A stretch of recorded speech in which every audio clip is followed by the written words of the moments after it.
بسم اللہ الرحمن الرحیم۔ السلام علیکم ڈیئر اسٹوڈنٹس، امید کرتا ہوں آپ ٹھیک ٹھاک ہوں گے اور اللہ تعالیٰ آپ سب کو ٹھیک ٹھاک رکھیں۔ ڈیئر آج مزید تشریحات اپلوڈ کرنے جا رہا ہوں اور امید ہے کہ کل اشعار کی تشریحات جو کی تھی تو ان تشریحات کی تشریح جتنی بھی کی تھی وہ آپ سمجھ چکے ہوں گے اور آپ کو سمجھ آ گیا ہوگا، یا جو تشریحات تھی وہ آپ کے ذہن میں ساری کی ساری بیٹھ چکی ہوگی اور ہوں گی، کیونکہ آج مزید دو تشریحات اپلوڈ ابھی کرنے جا رہا ہوں تاکہ آپ لوگ اس سے فائدہ اٹھائیں۔ شعر،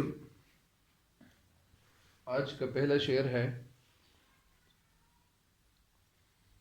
بسم اللہ الرحمن الرحیم، رب اشرح لی صدری ویسر لی رب اشرح لی صدری ویسر لی امری واحلل عقدۃ من لسانی یفقهوا قولی رب زدنی علما رب زدنی علما رب زدنی علما۔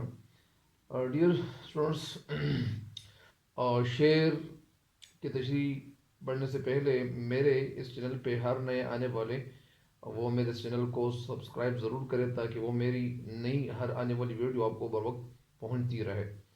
تو آگے بڑھتے ہیں۔ شعر ہے: یہی مقصودی فطرت ہے، یہی رمزی مسلمانی، اخوت کی جہانگیری، محبت کی فراوانی۔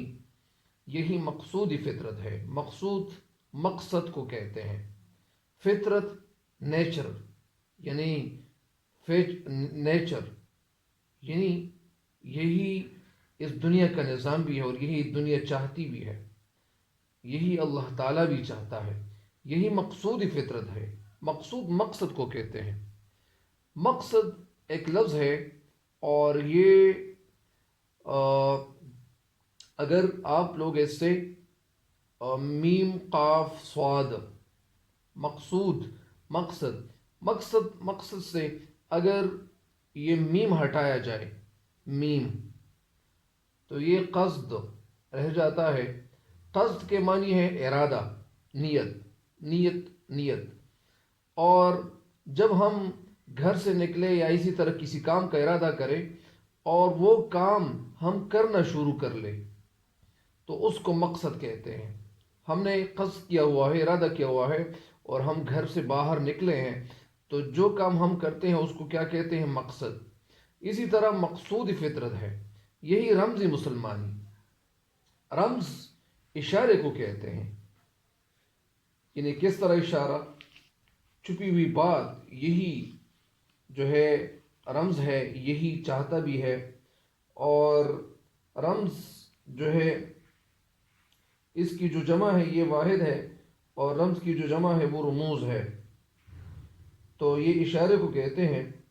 یہاں پہ یہی مقصودی فطرت ہے، یہی رمزی مسلمانی، اخوت کی جہانگیری، محبت کی فراوانی۔ اخوت بھائی چارے کو کہتے ہیں۔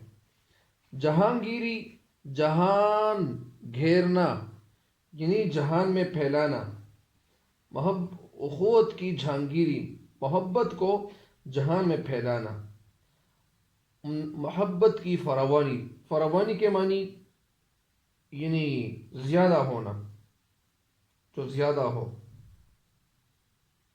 زیادہ ہونے کو کیا کہتے ہیں؟ یعنی محبت کی فراوانی، محبت کی کثرت۔ محبت کی کثرت کو کیا کہتے ہیں؟ محبت کی کثرت کو جہانگیری بادشاہت کو بھی کہتے ہیں۔ محبت اخوت کی جہانگیری یعنی جہانگیری بادشاہت کو بھی کہتے ہیں۔ اور مطلب اس کا یہاں پہ یہ ہے کہ اخوت کو پھیلا دینا، اخوت بھائی چارے کو عام کرنا، محبت کی فراوانی۔ تو اس شعر کی تشریح کچھ یوں ہے اور اس کی نثر کچھ یوں ہے کہ شعر میں کہتے ہیں کہ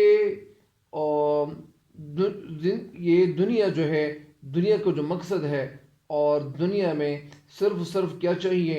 اخوت چاہیے، بھائی چارہ چاہیے، اور مسلمان جو ہے وہ مسلمان کا بھائی ہے، اور یہی یہ دنیا کا نظام ہے اور یہی یہ دنیا چاہتا ہے۔ تو اسی طرح اس شعر کی تشریح کچھ یوں ہے۔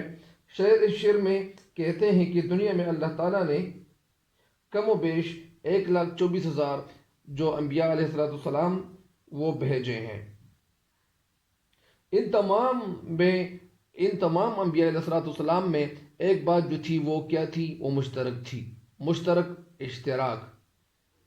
تو وہ کیا تھی کہ دنیا کے تمام لوگ وہ کیا کیا بن جائیں؟ وہ بھائی بھائی بن جائیں۔ وہ دنیا کے جتنے بھی لوگ ہیں وہ بھائی بھائی بن جائیں، اور سارے کے سارے لوگ جب بھائی بھائی بن جائیں، یعنی ایک حدیث شریف ہے کا وہ مفہوم ہے کہ المسلم اخو المسلم، مسلمان مسلمان کا بھائی ہے، مسلمان مسلمان کا بھائی ہے۔ اور قرآن پاک میں ارشاد اللہ تعالیٰ کے ارشاد ہے، اعوذ باللہ من الشیطان الرجیم، بسم اللہ الرحمن الرحیم، انما المؤمنون اخوۃ، بے شک مومن لوگ اخوۃ، بھائی بھائی ہے۔ تو اسی طرح یعنی یہ جتنے بھی علیہ الصلوۃ والسلام دنیا میں تشریف لائے ہیں، وہ مبعوث ہوئے ہیں، وہ سارے کے سارے وہ کیا پیغام دیتے تھے کہ مسلمان مسلمان کا بھائی ہے، کہ تمام لوگ آپس میں بھائی بھائی بن جائیں، ایک دوسرے کے غم خوشی دکھ درد میں شریک ہو جائیں۔ لیکن بعض قوموں نے اللہ تعالیٰ کے اس پیغام کو، یعنی کون سا پیغام؟ بھائی بھائی بننے کا، بردرہڈ کا، بھائی چارے کا پیغام جو ہے وہ بھلا چکے۔ مسلمان واحد قوم ہے جس نے اللہ تعالیٰ کے بتائے ہوئے اصولوں کو اپنایا۔ اصول اصل کی جمع ہے، اس کا واحد کیا ہے؟ اس کا واحد اصل ہے۔ تو اصول کی جمع جو ہے وہ اصول، اصل واحد ہے، اور اصول کیا ہے؟ یہ جمع ہے۔ تو اصول اصل کی جمع ہے۔ تو جس نے اللہ تعالیٰ کے بتائے ہوئے اصولوں کو اپنایا، یہ مسلمان وہ واحد قوم ہے کہ جس نے اللہ تعالیٰ کے بتائے ہوئے اصولوں کو اپنایا۔ اللہ نے ان کو ایک قرآن پاک دی، ایک کلام جو اللہ کے احکام کو واضح کرتی ہے۔ اس میں، اس قرآن پاک میں مسلمانوں کو یہ پیغام دیا گیا، مسلمانوں کو کیا دیا گیا؟ یہ پیغام دیا گیا کہ ہر شخص دوسرے کو اپنا بھائی سمجھے، اپنا بھائی تصور کر لے، اور اپنا بھائی گردان لے، اور بھائیوں کی طرح ایک دوسرے سے محبت کرے، آپس میں محبت جو ہے، محبت کو عام کرے، محبت کی کثرت ہونی چاہیے۔ یعنی اپنے دل میں مسلمان بھائی کے لیے محبت رکھے گا، ان کے دل میں بغض نہیں ہوگا، ان کے دل میں حسد کی آگ وہ نہیں بھڑک رہی ہوگی، یعنی محبت کی فروانی ہونی چاہیے۔ اگر تم لوگوں نے اپنے یہ اندر صلاحیتیں پیدا کر لی، یعنی اگر یہ لوگ جو ہے مسلمان اپنے اندر یہ صلاحیتیں پیدا کر لے، تو حکمرانی کی تو تم لوگ حکمرانی کی آرزو پوری کر سکتے ہو۔ اگر تیرے اندر، یعنی یہ جہانگیری کا مطلب یہاں بادشاہت ہے، وہ خود کی جہانگیری، یعنی اگر تیرے اندر یہ صلاحیتیں پیدا ہو جائیں۔ کون سی صلاحیتیں؟ اگر تو اپنے مسلمان کو مسلمان بھائی سمجھو، مسلمان بھائی کے لیے تم اپنے دل کو صاف رکھ لو، تیرے دل میں مسلمان کے لیے محبت کی فراوانی ہو، محبت ہی محبت ہو، تیرے دل میں بغض نہ ہو، کینہ نہ ہو، حسد نہ ہو، اور صرف محبت ہو، تو پھر کیا کر سکتے ہو؟ تو حکمرانی کی آرزو رکھ سکتے ہو، اپنی حکمرانی کرنے کی خواہش کر سکتے ہو۔ جس طرح اللہ تعالیٰ نے اپنے کلام میں فرمایا ہوا ہے کہ پہلے اپنے اندر اس کی اہلیت پیدا کرو، پھر آرزو کرو۔ انہیں سب سے پہلے اپنے اندر وہ اہلیت پیدا کرو، تیرے اندر وہ اہلیت ہونی چاہیے، تیرے اندر کیپیبلٹی ہونی چاہیے، تیرے اندر جو ہے وہ قابلیت ہونی چاہیے اس کام کے حوالے سے۔ جب تیرے اندر اہلیت ہو، قابلیت ہو، تو تم جو ہے پھر وہی بن سکتے ہو جو تو چاہتا ہے۔ اسی طرح یعنی اللہ تعالیٰ کا یہ جو نظام ہے، تو اس نظام میں ہر مسلمان جو ہے مسلمان کا بھائی ہے، اور اسی طرح مسلمان کے لیے اچھا ہی چاہے گا، اچھا بدلہ ہی چاہے گا۔ مسلمان جو ہے مسلمان کو تکلیف نہیں دے گا، مسلمان کے ہاتھ پاؤں سے یا مسلمان کے ہاتھوں سے مسلمان کو تکلیف نہیں پہنچے گی۔ صرف اور صرف جو ہے مسلمان کو فائدے کے بارے میں سوچے گا، اور نقصان کے بارے میں بالکل سوچے گا بھی نہیں۔ تو یہ اس شعر کی تشریح مکمل ہو گئی ہے۔ نیکسٹ شعر کی تشریح کی طرف بڑھتے ہیں۔ بتانے رنگ و خو کو توڑ کر ملت میں گم ہو جا، بوتان بت کی جمع، بوتان رنگ، رنگ کلر، خو عادت، خو کو توڑ کر، ملت ملت یونٹی، ایک امت، ملت میں گم ہو جا، گم ہو جا اپنے آپ کو ضم کر لو، اپنے آپ کو اس میں ضم کر لو، نہ تورانی رہے باقی، نہ ایرانی نہ افغانی، توران کہ کوئی یعنی اپنے دل میں ان چیزوں کو، ان حسد کی آگ کو باہر نکال، اور تو ایسے مسلمان بن جا، تو ایسا بن جا کہ تیرے کہ وہ تورانی یعنی ترکی والا نہ رہے، ایران والا نہ رہے، افغانی والا افغانی نہ رہے۔ اس کا مطلب یہ ہے کہ اپنے دل سے کینہ اور بغض بالکل نکال لو، تاکہ مسلمان جو ہے وہ رہے، اور مسلمان جو ہے مسلمان کے لیے اچھا جذبہ ہی رکھے گا، کیونکہ ان کے دل میں اچھا جذبہ ہی ہوگا۔ یعنی شاید اس شعر کی نثر کچھ یوں ہے کہ رنگ نسل اور خون کے بتوں کو توڑ کر ایک ملت میں خود کو گم کر دے، ایسا گم کر دے کہ تورانی، ایرانی اور افغانی کی جو تمیز ہے، جو ڈسٹنکشن ہے، جو فرق ہے، یہ بالکل ختم ہو جائے۔ اس کا مطلب یہ ہے کہ اپنے بھائیوں کو بھائی سمجھو، اور آپس میں خود کو ایسے ضم کر لو، ایسے گم کر لو کہ بالکل پتہ نہ چلے کہ یہ مسلمان کا بھائی ہے۔ تو یہ ایسا اپنے آپ کو ضم کر لو، یہی جو ہے اس کی نثر ہے۔ اور اس تشریح کی طرف بڑھتے ہیں۔ تشریح کچھ یوں ہے اس شعر کی کہ بتان رنگ و خو، تشریح شعر کی کچھ یوں ہے۔ اس شعر میں شاعر مسلمان قوم سے مخاطب ہو کر کہتے ہیں، کیا کہتے ہیں؟ یہ کہتے ہیں کہ اے مسلمانوں، تم لوگ ترکی یا ترک، ایرانی اور افغانی ہونے پر فخر نہ کرو، فخر نہ کرو، اپنے آپس میں یہ فخر یہ نہ کرو۔ کیوں نہ کرو؟ آپس کی یہ جو تفریق ہے، یہ جو فرق ہے، یہ کیا ہے؟ یہ مٹا دو۔ بتان رنگ و خو، بتان بت کو کہتے ہیں، اور یہاں ذہن میں ہم نے جو سوچ بنائی ہوئی ہے، یعنی بتان رنگ و خو یعنی اپنے سوچ کو بالکل بدل ڈالو۔ بتان بت کو کہتے ہیں، اور یہاں بتان کا مطلب یعنی ہم نے اپنے ذہنوں میں جو سوچ رکھی ہوئی ہے، اس سوچ کو بالکل توڑ دو، بریک ڈاؤن کر لو اس کو، ملت میں گم ہو جا، اور ملت میں یعنی ایک یونٹی میں گم ہو جاؤ، نہ تورانی رہے باقی، نہ ایرانی نہ افغانی۔ تو اس شعر کی تشریح کچھ یوں ہے کہ آپس کی یہ جو فرق ہے یہ بالکل مٹا کے رکھ دو۔ اے مسلمانوں، تم ایک قوم ہو، تم سب مسلمان آپس میں بھائی بھائی ہو۔ ظاہری بات ہے کہ مسلمان کا بھائی ہے۔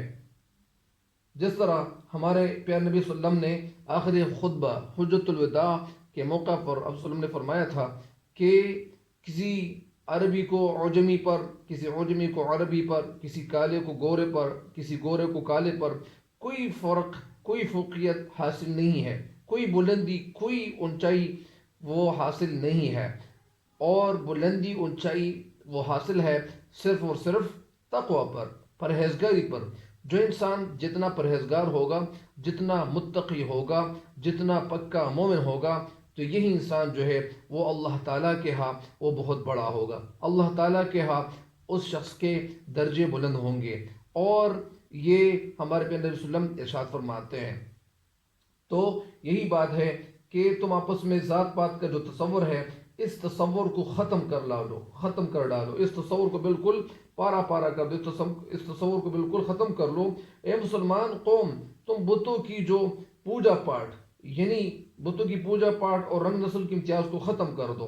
یعنی اس کا مطلب یہاں یہ ہے کہ مسلمان قوم جو ہے وہ اپنے ذہنوں میں یہ جو بت ہے، یہ جو تصور ہے، اس کو ختم کر ڈالے گا۔ اور بتوں کا مطلب یہاں کیا ہے؟ اس بتوں کا مطلب یہاں یہ ہے کہ ہم لوگ جو ہے وہ آپس میں جو سوچ ہے وہ اس کو بالکل ختم کر ڈالے، اور اپنے ذہنوں میں یہ سوچ بالکل ختم اس لیے کر ڈالے کہ ہم نے اپنے ذہنوں میں یہ سوچ بنائی ہوئی ہے کہ یہ اس قوم سے تعلق رکھتا ہے، یہ اس خاندان سے تعلق رکھتا ہے۔ تو جب یہ فرق جب ہمارے پہلے وسلم مٹا دیتا ہے تو ہم پھر فرق تو نہیں کر سکتے نا۔ تو اسی وجہ سے مسلمان قوم تم بتوں کی پوجا پاٹ اور اپنے رنگ نسل کی امتیاز کو ختم کر ڈالو، یعنی اس فرق کو، اس امتیاز کو بالکل ختم کر لو، کیونکہ اپنے جو ذہن میں جو سوچ بنائی ہوئی ہے یہ سوچ بالکل ختم کر لو۔ اس لیے کہ جب اب تم لوگ یہ سوچ ختم کر لو گے اور اپنے ذہنوں کو بالکل صاف رکھو گے تو پھر کیا ہوگا، اور ایک ملت میں شامل ہو جاؤ، ایک ملت، ایک یونٹی میں شامل ہو جاؤ، کیونکہ رسول اللہ صلی اللہ علیہ وسلم نے بھی یہی تعلیمات دی ہیں۔ کیا تعلیمات دی ہیں؟ وہ تعلیمات یہ ہیں کہ کسی گورے کو کالے پر اور گورے کو کالے پر، کالے کو گورے پر، اسی طرح عربی کو عجمی اور عجمی کو کسی عربی پر کوئی فوقیت، کوئی برتری، کوئی بلندی وہ حاصل نہیں ہے۔ اے مسلمانوں، صرف اور صرف ملت اسلامیہ کی جو ہے وہ تعلیمات کو اپنا لو، ملت اسلامیہ جو ہے اس کی طرف رخ کرو، اسی کی طرف چلے جاؤ، اور اسی کی طرف جو ہے جب یہ سارے لوگ جو ہے ملت اسلامیہ والا بن جائے گا، جتنے بھی ہیں مسلمان، تو وہ ان کی سوچ بدل جائے گی، تو پھر یہ ان کے آپس میں جو نفرت ہے وہ آپس میں، ظاہری بات ہے کہ جب نفرت ختم کر لے تو پھر تو محبت ہی محبت کی فراوانی ہوگی۔ اس لیے شعر کہتے ہیں کہ باقی جتنے بھی امتیازات ہیں، باقی جتنے بھی فرق ہیں، ان سارے فرق کو ختم کر ڈالو، اور یہ ختم کرنا بھی چاہیے۔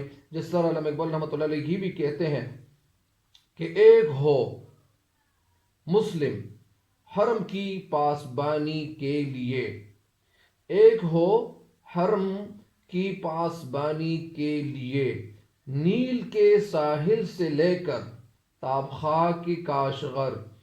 تو اس شعر کے یہ شعر جو ہے یہ اس کے ساتھ بالکل کنیکٹ ہے، اور یہ شعر جو ہے اس کے ساتھ لکھا جا سکتا ہے۔ تو جب سارے مسلمان ایک ہو جائیں گے تو ان کے آپس میں جب نفرت ختم ہو جائے گی اور یہ بھائی بھائی بن جائیں گے، تو پھر یہ ہوگا کہ سارے لوگ جو ہے وہ ایک مٹھی ہو جائیں گے، متحد ہو جائیں گے، آپس میں اتحاد ان کے اندر پیدا ہوگا، تو یہ کوئی جو ہے ان کو کوئی نقصان نہیں پہنچائے گا۔ تو اسی طرح آپس میں اتفاق سے رہنے لگیں گے، اور ظاہری بات ہے کہ جب اتفاق رہے گا، آپس میں بغض اور منافرت اور نفرت نہ ہوگی، تو پھر یہ لوگ جو ہے یہ کامیابی حاصل کر سکتے ہیں، اور یہ اسلام جو ہے اسلام پھر پھیلے گا۔ جس طرح ہمارے پیغمبر صلی اللہ علیہ وسلم تشریف اس دنیا میں نہیں لائے تھے، اس وقت جو عرب کا جو فضا اور جو ماحول بنا ہوا تھا، تو اس ماحول کو دیکھتے ہوئے وہ سارے لوگ جو ہے آپس میں دشمنیاں اور کین اور بغض وہ رکھتے تھے اپنے دلوں میں۔ لیکن جب ہمارے پیغمبر صلی اللہ علیہ وسلم دنیا میں تشریف لاتے ہیں اور ان کو دعوت دیتے ہیں، تبلیغ کی دعوت دیتے ہیں، تو وہ لوگ پہلے وہ اونٹوں کو پہلے پانی پلانے بھی جھگڑتے تھے، لڑائی کرتے تھے، اور اسی طرح وہ اپنے وہ کسی راستے میں بیٹھے ہوئے ہوتے تھے اور اپنے پاؤں کو وہ پھیلا دیتے تھے اور کہتے تھے کہ کوئی ہے کہ میرے پاؤں کو کاٹ دے، تو دوسرا وہ نکل آتا تھا اور وہ اسی وقت اس کے پاؤں کو، دونوں پاؤں کو وہ توڑ کر وہاں رکھ دیتے تھے۔ آپس میں جو تھی وہ دشمنی وہ جاری رہ جاتی تھی، وہ دشمنی آپس میں وہ تقریباً 10 سال یا 15 سال نہیں بلکہ 40-50 سال تک ان کی دشمنی آپس میں جاری رہتی تھی۔ تو وہ دشمنی جو تھی وہ کس نام پہ ہوتی تھی؟ کس نام؟ وہ بغیر کسی وجہ کی، کیونکہ وہ اپنے آپ کو بڑا کرنے کی کوشش کرتے تھے۔ لیکن جب ہمارے پہ نبی وسلم جو ہے وہ تشریف لاتے ہیں اور وہ دعوتی تبلیغ کا کام شروع کرتے ہیں، تو اس وقت وہ سارے لوگ جتنے بھی تھے وہ مسلمان، وہ سارے بھائی بھائی بن جاتے ہیں، آپس میں وہ نفرت ختم کرتے ہیں اور ایک دوسرے پہ قربان ہونے کی کوشش کرتے ہیں۔ جس طرح ایک جو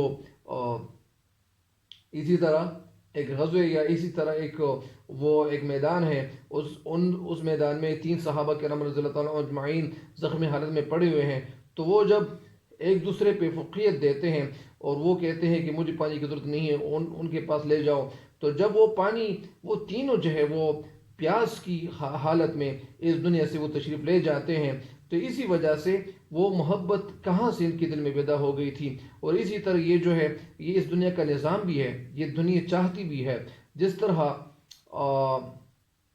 ہمیں یعنی ان باتوں پہ عمل کرنا چاہیے۔ اور علامہ اقبال رحمۃ اللہ علیہ کا جو پیغام ہے، یہ پیغام وہ پیغام یہ ہے، یہ پیغام یہ ہے کہ ہمیں آپس میں نفرت کو ختم کر ڈالنا چاہیے، آپس میں اتحاد سے رہنا چاہیے، آپس میں ایک دوسرے کے لیے نیک جذبہ اور خیر سگالی کا جذبہ رکھنا چاہیے۔ تب ہم لوگ جو ہے جب آپس میں رہنے لگیں گے، ایک دوسرے کے لیے محبت کے جذبے اور پروان چڑھانے کی کوشش کریں گے، تو پھر ہم ایک مضبوط قوم بن سکتے ہیں۔ اور اسی طرح ہم دنیا کا جو نقشہ ہے اس میں ہم پھر یعنی پھیل سکتے ہیں۔ تو علامہ اقبال رحمۃ اللہ علیہ کی جو شاعری ہے وہ بالکل وہ سچ نکلی، اور پھر مسلمان جو ہے وہ ایک دنیا کے نقشے پہ ابھرے۔